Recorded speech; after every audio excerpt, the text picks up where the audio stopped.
Teyze sen bana mı yaptın bütün bu güzel yemekleri? Evet bir tanem. Hepsini senin için yaptım.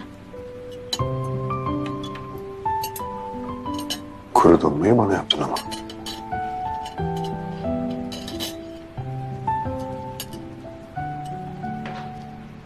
Bugünümüze çok şükür. Eskiden zeytinli ekmeği bulunca zengin sayardık kendimizi.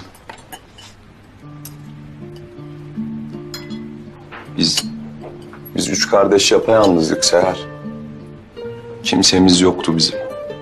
Yapayalnızdık. Bir tek Yaman vardı başımızda. Küçücüktü daha.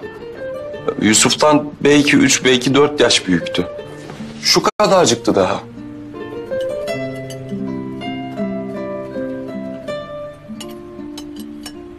Çalıştığın ilk günü hatırlıyor musun? Ha? Bir fırında akşama kadar odun kesmiş. Odun kesmiş akşama kadar. Biz bekliyoruz çünkü.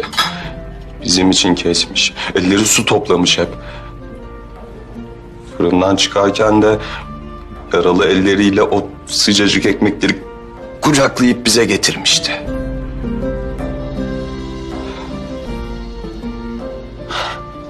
Ben o pidenin tadını hala unutamam.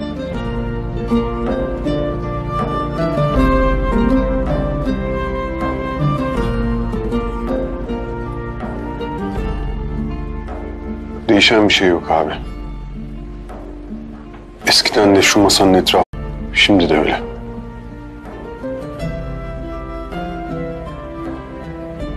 Aile varsa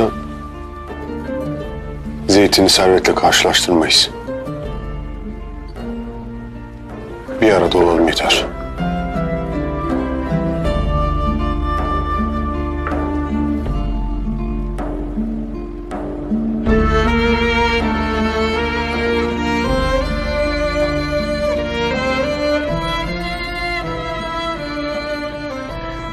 Afiyet olsun.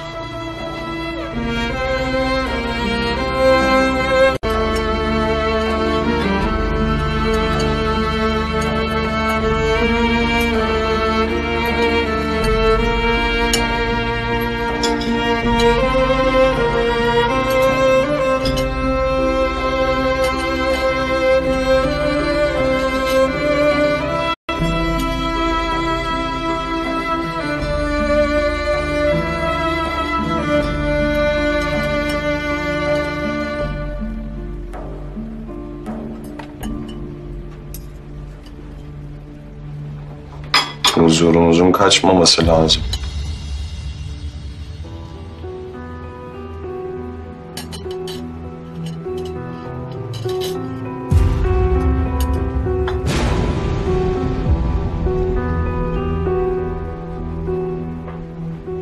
Korumak lazım ama. Düşeni